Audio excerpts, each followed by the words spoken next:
Hola, esta es la segunda conversación con Festín de Libros. En esta ocasión me sumergí en las sombras de la literatura gótica con José Bordón, una mente brillante que dirige el Club de Lectura Gótica en la mágica chocolatería Acri, un lugar verdaderamente único para descubrir los secretos del oscuro, y además es el creador de Horror en la Ciudad, historias magníficas que merecen ser leídas. En esta charla nos adentramos en las sombrías conversaciones de su club de lectura y exploramos cómo dio vida a este universo de terror que tanto atrapa. Disfrútalo.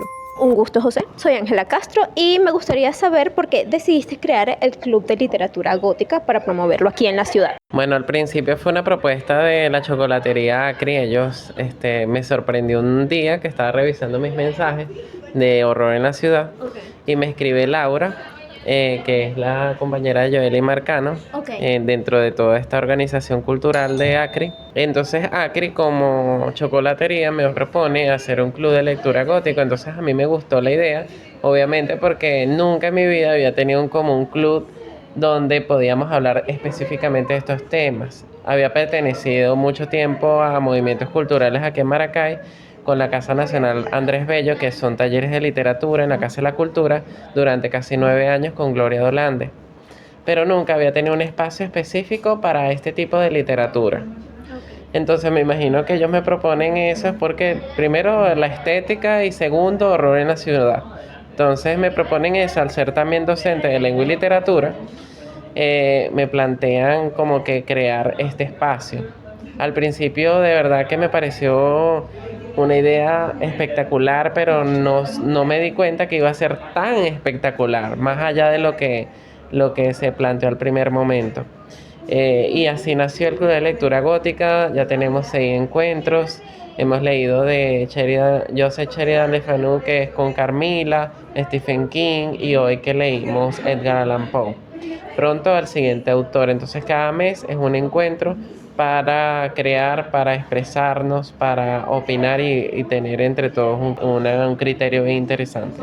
¿Qué tal ha sido la receptividad para ti? ¿Cómo has visto todo esto de que en Maracay sí se muevan con estos temas? Bueno, afortunadamente, de verdad que me impactó, porque al principio, yo voy a ser honesto, creí que a lo mejor no había tanta gente que le gustara el tema de la literatura gótica, porque no sé, no he visto tanto movimiento en sí en lo gótico. Sin embargo, a veces me costaba mucho, especialmente cuando escribía las historias de Horror en la Ciudad. Había de todo tipo de público, entonces no podía especificar si había gente que le gustaría realmente la literatura gótica en sí. Entonces, cuando empiezo a notar que sí hay un público, al principio éramos un grupito más pequeño, y debido a las publicidades, y también hay que mencionar a que hay en Maracay, que me ayudó, me apoyó. Entonces, tanto Horror en la Ciudad como que hay en Maracay hicieron sus publicaciones y empezó a llegar gente que dijo, wow, esto se hace aquí. Y en el cuarto encuentro, que fue con Ellos Regresan, que fue de Stephen King, llegó mucha gente, se llenó este espacio de muchos participantes y fue increíble. Ahí nació como que el grupo creció más. Pero lo que sí he notado es que cada encuentro depende, si tú cambias el autor, algunos se quedan, pero la mayoría se va, entonces llegan otros nuevos, y eso depende del autor. Eso es algo que yo he notado.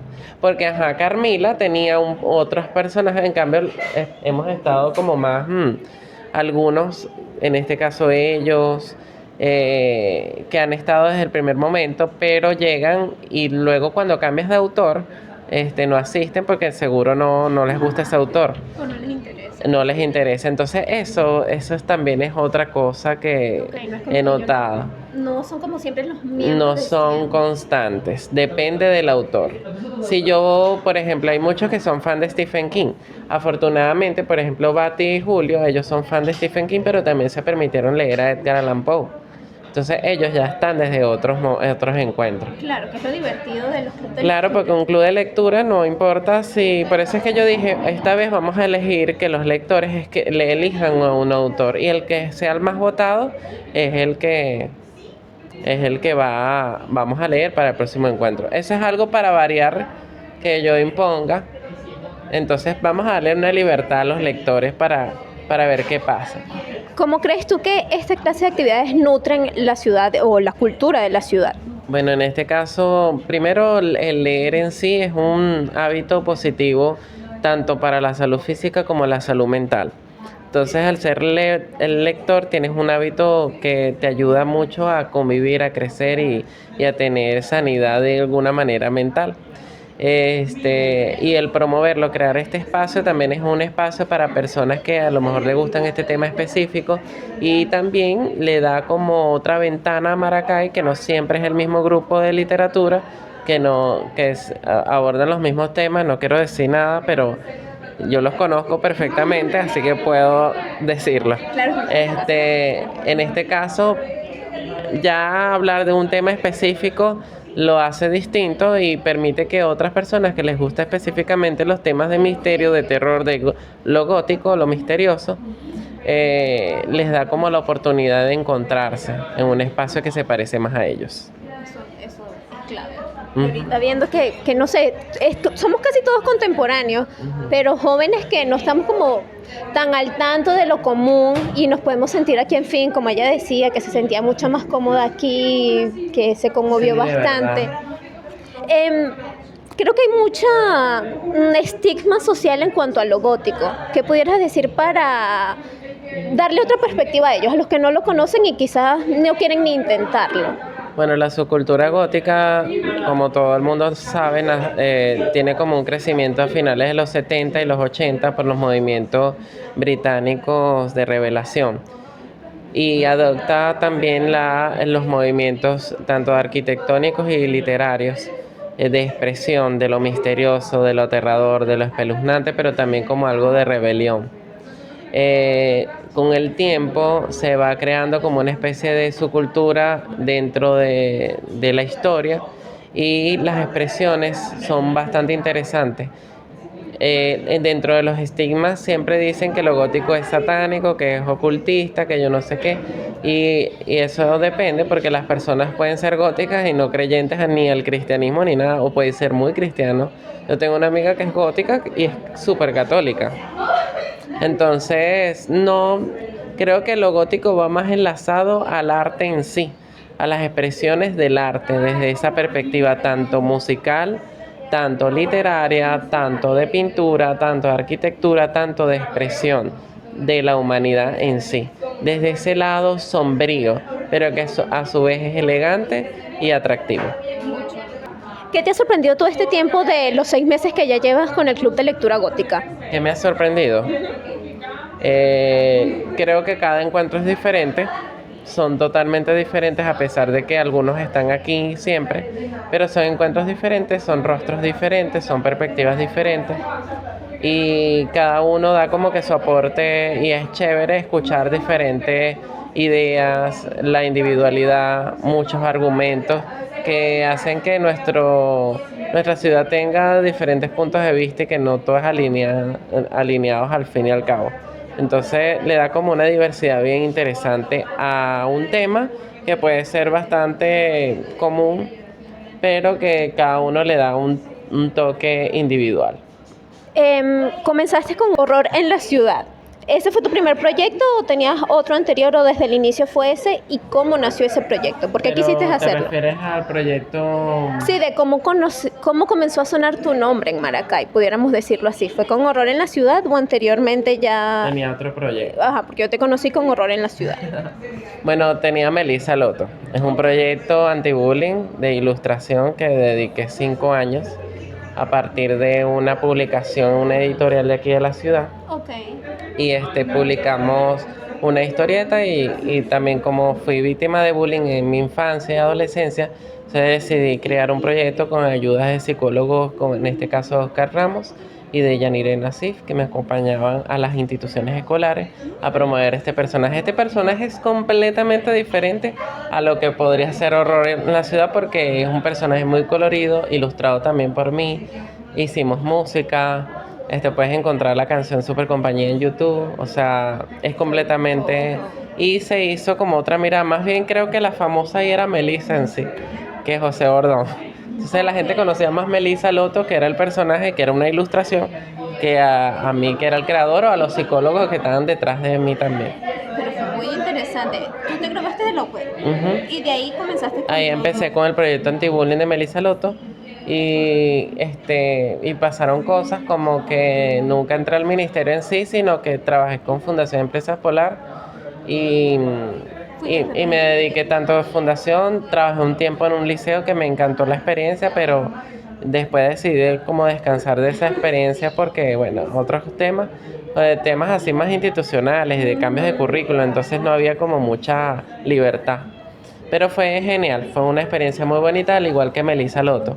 Luego llega la pandemia y decidí ponerle pausa a este proyecto. Me dolió muchísimo porque en la pandemia ya no podíamos ir a las escuelas, yo no tenía internet en mi casa, entonces no podíamos hacer como que vida de Melissa Loto y era agotador porque tenía que ilustrar bastante para alimentar al proyecto en las redes sociales.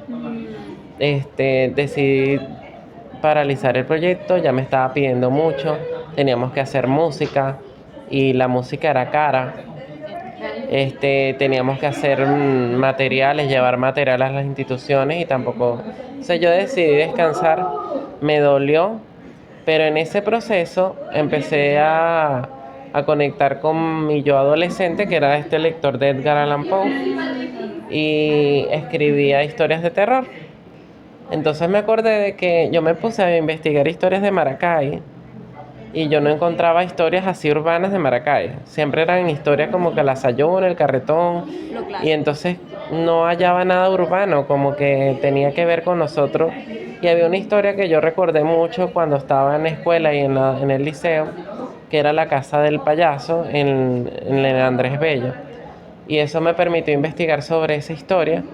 Y a partir de ahí la empecé a publicar en Twitter y solo mis amigos al principio le daban like o retuiteaban. Y la gente empezó así como que, ay, sí. Pero hasta que yo hablé del bloque 45, que lo tenemos cerquita, ahí fue donde se volvió viral mi primer hilo en Twitter, porque todo empezó fue en X, nunca en Instagram ni en TikTok. Ok, cierto. Y entonces a partir de ahí empecé a publicar historias y los entrevistar. Era difícil porque estábamos en plena pandemia y tenía como que ubicar personas. Hubo una chama que me ayudó bastante con el bloque 45 porque ella vive allí y me ayudó muchísimo con fotos, con historias, con anécdotas y alimentamos. Entonces alimentamos toda y lanzamos ese hilo porque era un tema que nadie quería hablar sobre el bloque 45, siempre se hablaba las cosas, pero nunca específico. A partir de ahí, bueno, empecé a trabajar con la Mega, trabajé como 4 años, no mentira, 2 o 3 años en la Mega. Y hasta que decidí crear Horror en la Ciudad, gracias a un proyecto fallido de unos audiovisuales que espero que en algún momento salgan. Estoy por ahí, ojalá salgan este año, sería demasiado. Entonces yo les planteaba a ellos, era un título llamado Horror en la Ciudad, porque me parecía que era genérico y que podía en algún momento, si yo quiero hablar de Caracas, no tengo por qué cambiarle el título al nombre. Entonces por eso se llama capítulo 1 Aragua. Entonces capítulo 2 podría ser Caracas o Carabobo, o el estado de Carabobo. Claro, y así puedes meter todos los Y ahí puedo meter estado por estado. Y a partir de Horror en la Ciudad no pensé que iba a crecer tan rápido. Al principio no quería trabajar en Instagram porque era mucho trabajo, pero después me di cuenta que había un público que quería ese tipo de historias, a pesar de que hay gente que narra historias de este tipo de cosas aquí en la ciudad. Claro, y además tú lo colocas en formato de carrusel, no tiene que leer todo en pero y no tienes tampoco como proyecto de publicar algo de eso. Sí, tengo proyectos, por aquí está mi amigo Víctor, él es un gran ilustrador, diseñador gráfico también, y él, su proyecto hizo una recopilación de varias historias de Maracay, que bueno, después te comparto las foticos que le tomamos al trabajo que él hizo. Claro. Entonces queremos sacar el libro. Entonces hoy nos vamos a sentar también a hablar de ese tema más adelante. ¿Qué es lo mejor para ti de contar todos estos mitos y estas leyendas? ¿Cómo te ha nutrido esto? Creo que más allá de contar historias de terror, me permite conocer más a las ciudades de la parte histórica y nostálgica de Maracay o en sí del estado de Aragua. Porque hay historias que te llevan a viajar en el tiempo. Porque aparte tienes que estudiar épocas que ni siquiera estabas vivo. Hay historias como La Casa de los Gritos de Cantarrana, que es una historia que ocurrió en los 70, entonces tengo que estudiar cómo hablaban en los 70, qué dinámicas había en los 70, o sea, darle mucha mucha propiedad a los personajes como tal de esas épocas y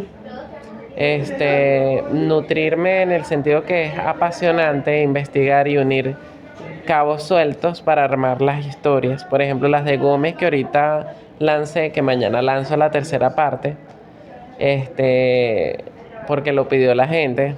Yo tengo unos ahí anotados, entonces tengo que armar ya, pero hice un conteo de 9 lugares de misteriosos de Gómez en Maracay y conocer también los lugares que a lo mejor tuviste toda tu vida, pero no sabías que tenían tremenda historia, tanto en la parte de registro histórico como en lo misterioso, y darle como ese sentido. A lo mejor también es una estrategia para promover nuestros lugares. Lo que pasa es que la gente a veces no lo va a ver como positivo, el de, ay, bueno, pero vamos a hablar de ese lugar, entonces es pavoso. Lo que pasa es que aquí también hay otro tipo de cultura, pero igual se está dando a conocer lugares que a lo mejor están olvidados y que nadie toma en cuenta, pero que tienen grandes historias y gran legado histórico. Claro, y creo que eso es lo que la gente debería ver, lo positivo y de lo llena que está llena nuestra ciudad. Y la nostalgia, porque esta es la época de la nostalgia, donde siempre extrañamos el ayer. Y te permito que hasta el terror puede ser nostálgico, la nostalgia puede ser un fantasma aterrador de vez en cuando. Me encanta, profundiza en eso. Uh-huh. ¿Pudieras darme un poco más de contexto también tú sobre eso, de que el terror puede ser nostálgico? Sí, la nostalgia puede llegar a ser aterradora porque a veces, ¿qué pasa? La nostalgia te romantiza momentos. Caes en el efecto de la nostalgia, entonces tú crees que fue bellísimo, pero a lo mejor hay un elemento que te dice, no, fue tan bonito, cálmate. Entonces, en realidad, la nostalgia puede llegar a engañarte. Claro, y creo que como tampoco no lo vivimos, pero podemos escucharlo y rememorarlo y decimos, oye, qué interesante. O en el caso que lo viviste, entras como la nostalgia, pero lo idealizas más que de lo que pasó. También pasa. Puede pasar. Y en el caso de Horror en la Ciudad, la fórmula secreta de las historias es que todas deben tener esta fórmula: historia, lado histórico completo, nostalgia y terror. Bien. Estoy segura de que disfrutaste tanto como yo de este viaje por lo gótico y lo misterioso junto a José Bordón. Consíguelo en @JoséBordón con 2 O, además de Horror en la Ciudad en Instagram. Si este episodio te atrapó entre sus sombras, compártelo con otros amantes del misterio. Recuerda suscribirte al canal de Festín de Libros para no perderte las próximas conversaciones y consígueme en Instagram y TikTok como @FFLibros. Gracias por estar aquí y quizás el próximo entrevistado seas tú. Bye.